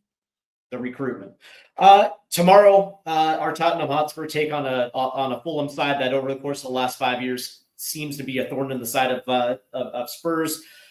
It's going to be an interesting one. Quickly, how do you see this one playing out, Dave? Oh, get the scrum cap ready. It's going to be a rugby game, isn't it, Steve? That's what we're used to against Fulham. 100%. What drives me mad in these fixtures over the last few years, and look, maybe some people might say I'm being biased. This is just my general perception of what I remember against Fulham. They just come, kick the shit out of us, pull us down, make tackles. Referee allows it, and the reason why he allows it is because they do it in a rotation. You never see the same player doing it 4 or 5 times. Every player takes a turn, and then all of a sudden the game's tough. And we're going into 88 minutes and the referee's pulling out his first yellow card for Fulham. So the reality is, get your scrum cap ready. It's going to be a rugby game rather than a football game. My only hope is that the referee cops onto it this time around nice and early, starts dealing with it so we can actually see a football game. Look, I don't blame Fulham. You look at their players, they're a good team. Marco Silva's made them a very dogged team. And at the end of the day, they use that doggedness to their advantage, right? It puts points on the board. We rock there. We try and play football. It doesn't work. So I would like to see maybe the fact that we've beaten Vitesse Arnhem almost come out and relish that ruffling up. Ruffle them up for the first 20 minutes. And after that, 100%. rattle them, then go and play your football. You know what I mean? But we've got to go in there and be up for the fight. I know Postecoglou said he's going to make changes, and I think rightly so. Off the back of Europe this season, we've only won 2 games in the Premier League. The rest we've either drawn or lost. So it's clear that we struggle coming off the back of Europe, going out with more or less the same team. So we do have to make changes to freshen it up. And I think the reason why Postecoglou wants to do that is to actually give us a chance to compete. But it's about him picking the right players. 100%, right? And that's why I mentioned earlier in the show, like I want to see them match that energy in the first 20 minutes, right? So Betancourt, Jed Spence, match that energy. And if it means if you're taking an early yellow to establish the fact that you're not going to bully us off the pitch today, like we're like, if you want to play dirty, we're going to play dirty right with you, right? The only thing I'm worried about is whether Fulham is going to try to press the fullbacks. Spurs attack when Spurs come up the pitch, they attack with their wing backs, right? So we saw that in some of the worst performances of the season. It's when teams acknowledge that and they press the ever living shit out of the fullbacks, and we can't get into rhythm, right? So I'm curious to see exactly how that's going to establish early on, whether or not that's going to be the game plan. But at the end of the day, it's if Fulham is going to play that style of football, I want to see that match and energy. And if that means you're taking yellow cards, so be it, man. So be it. The unwritten rule in football: first 2 minutes, you never get a yellow card. Ever, ever, ever. Go and clatter someone. It's almost an unwritten rule. You are allowed to take someone out in the first 2 minutes because referees are very hesitant to send you off because they're very conscious of not spoiling the game. Yeah. So for me, someone like Romero, maybe a Betancourt, even a Dom Solanke, go and smash the centre half nice and early. You know what I mean? Let them know you're up for the fight. It's going to be different today. It's not going to be the way you usually like it. We're up for this today. And almost shock them to a certain degree. You mentioned rotation. What areas of the pitch are you expecting rotation at? Do you know what? I wonder, will Van der Ven start? I think they're very cautious with his minutes and stuff like that. So I think he'll probably come out of centre back with maybe Ben Davies coming in there potentially, if not Archie Gray. I think you will see maybe a Doggy will come in. It's just for what full-back. Going into midfield, Bergvall had a bit of cramp, so I wonder will he be taken out and rested, considering he's played a lot of football the last while. And then also, Papa Matasara's on Ramadan, so he can't eat, during sunlight hours, which does affect your performance. You look at 100%. modern-day football, not even modern-day football, modern-day athletes across every sport. They're all investing into private chefs, the right nutrition and stuff like that because it's the fuel for your performance. So he was a bit lackluster the other night. I know he came to the fore maybe the last 20 minutes maybe of the second half, when we actually really needed him defensively and stuff like that. But I just wonder, will he be taken out and Betancourt come back in there? So I think you might see a couple of changes in midfield. Also, I do think you'll probably see someone come out with maybe Johnson coming in, Odegaard switching to the left. But I would argue, if I'm Postecoglou, knowing how you've struggled largely with your front line this season and lack of confidence, the fact that front three is purring right now, I think you almost have to go with the same front three and try and build that chemistry, the understanding with each other, patterns of play, and almost develop that, because that is going to be your catalyst between now and the end of the season. At the end of the day, one thing I've always said, you can sit up and play all the defensive football you want. The name of the game is you got to score goals to win games. You automatically start out with a point. You can go and conserve that, but at the end of the day, you're only getting 1 point. You got to go and score goals to earn 3 points. So the aim of the game is scoring goals. And if you want to win games, you have to develop a good lethal front three. So for me, I think he has to go with the same front three. If he makes a change in that department, I think we're going to be underwhelmed for large periods of the game. I would love to see that. I would love to see that as well, too. But a big part of me thinks that we're probably going to see Brennan Johnson either start.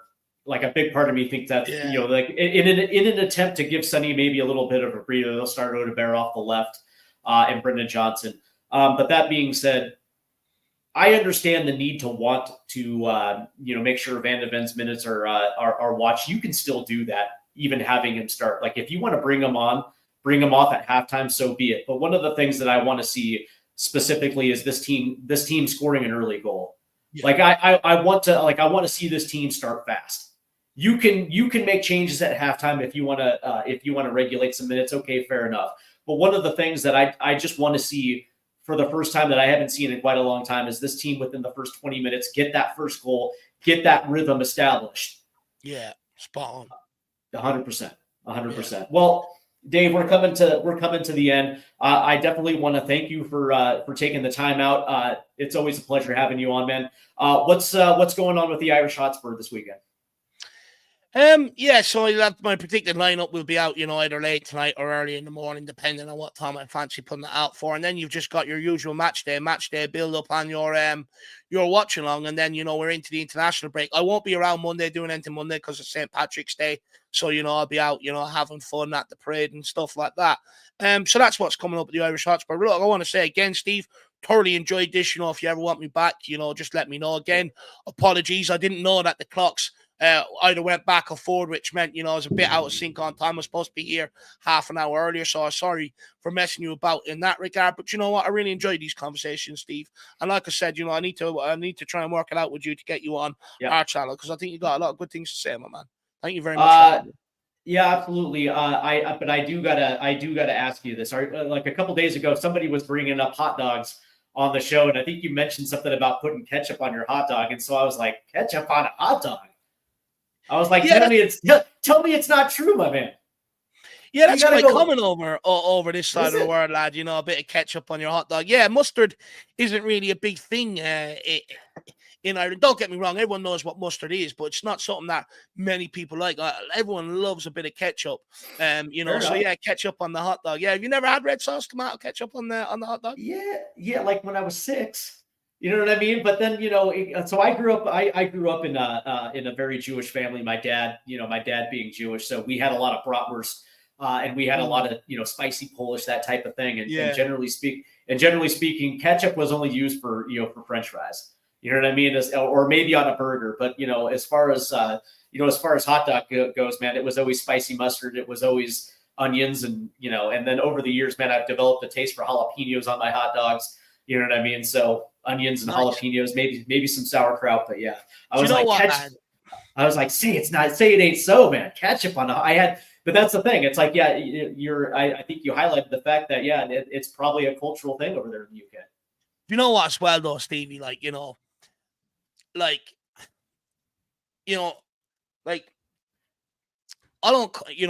my parents aren't, the most wealthiest or anything like that, and there's 4 of us as well. So it's sort of like, you don't have the option to explore and try all these different foods and fancier foods and all that sort of stuff. You know what I mean? So it's sort of like you eat what you're given to a large degree. Oh, for sure. But don't get me wrong, I'm not complaining about. My parents have done a fantastic job raising all 4 of us and stuff like that. But you don't get the experience to. Like, for instance, like Jack growing up, a different maybe lifestyle to me, and there's a lot more experience in trying different foods and stuff like that. Whereas, I'm more of a basic, so my palate hasn't really expanded too much over the years. But what I would say, Stevie, is, bit of ketchup, tiny little bit of mustard just to give that little bit of kick on it. I prefer raw onions on it rather than fried onions, to be quite frank with you. Same. I like that little bit of crunch and that texture of the raw onion. And then your hot dog. And I do like a bit of cheese on it now, Stevie. And the odd time, I think, what did they call it? Sometimes chili dog, a bit of chili across the hot dog as well. Oh, 100%. Lad. Yeah. 100%. No, and you're absolutely right. I mean, we basically grew up hand to mouth, and so our cuisine was generally ground beef, maybe a steak every once in a while, maybe a piece of fish, but generally it was hot dogs, hamburgers, top ramen, things like that. And so you end up eating, you know what I mean, chicken nuggets. So you end up eating pretty much what you grew up. And as things kind of evolve as you get older, you experience some different things. But yeah, for sure, you're 100% right. I'm trying to expand my palate now. Like, if I do go out somewhere to eat, or if I am somewhere, I am trying to try different things, to try and expand it and see if I like it and stuff, because I'm trying to become a little bit healthier, which means if I want to be healthier, I have to come off the likes of chips and all my usual stuff, right? And expand and stuff like that and try different things. So that's where I'm at now, Stevie. Oh yeah, dude. But you know what sounds great is a big fat gyro. You know what I mean? Like I love Euros. Yeah. And out here in Michigan, they're absolutely dog shit. So it is what it is. But that's the difference between living in Seattle and living in Michigan. At least in Seattle, it's a melting pot because of all the cultures that are there now. And so you have there's good food everywhere in Seattle, as opposed to Michigan, which is fried crap. So it is what it is, man. All right. Fried crap ain't too bad though. Say that again. Crepes ain't too bad though. Yeah, it's pretty well. We have a lot of Southern food here because of the Great Migration back in the 20s and 30s. So we have a lot of soul food here too, which is actually really good. That's my favorite type of food, lad. Oh God, let me tell you, man. All right. Oh, hey, by the way, I got to tell you this: that yesterday I applied for my passport because the idea is next August, September. Hopefully, when the schedule comes out, the first edition of the North London Derby will be played at the stadium, and I want to be there for that.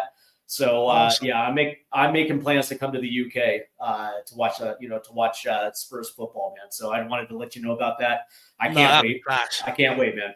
Look, let me know, and I'll try and make it coordinate, that I can get over and meet you over there, for a game. Look, I would say North London Derby, it's a great experience. What I will say is if you lose, it's probably one of the worst days of your life. If you win, you will find no better place to be. So you just hopefully we can get the right result for you. Well, considering that I didn't get out there to experience it at White Hart Lane, and now I get the experience at the Tottenham Hotspur Stadium. It is what it is, man. I'm going to take it where I can get it, and even if get a Chelsea West Ham game, they're also very great atmospheres as well.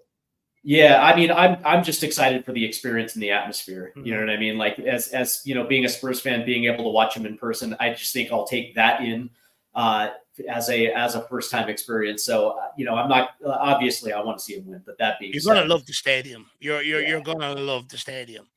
I'm excited for it, man. So, all right, that's gonna be it, man. Dave, thank you again, thank you again, my friend, and I will definitely have you back on as things kick on. If Spurs continue to move forward in Europa League, obviously there's going to be a lot more to talk about. I hope you have a great weekend, my guy, and if we can work things out, we'll do this again as soon as possible. No, 100%. No, really enjoyed these. Thanks very much for having me. It makes it easier when you're not afraid to sit there and give your opinion on things and that as well. So thank you very much. And anyone that has tuned in, make sure you run up that like button, smash that subscribe button, and we'll speak again soon. You took the words right out of my mouth, man. Make sure you hit the like and subscribe button. Same thing over at the Irish Hotspur. Obviously, and if you're a diehard Spurs fan, there's really only one channel to check out, and that's the Irish Hotspur. You guys have a great afternoon.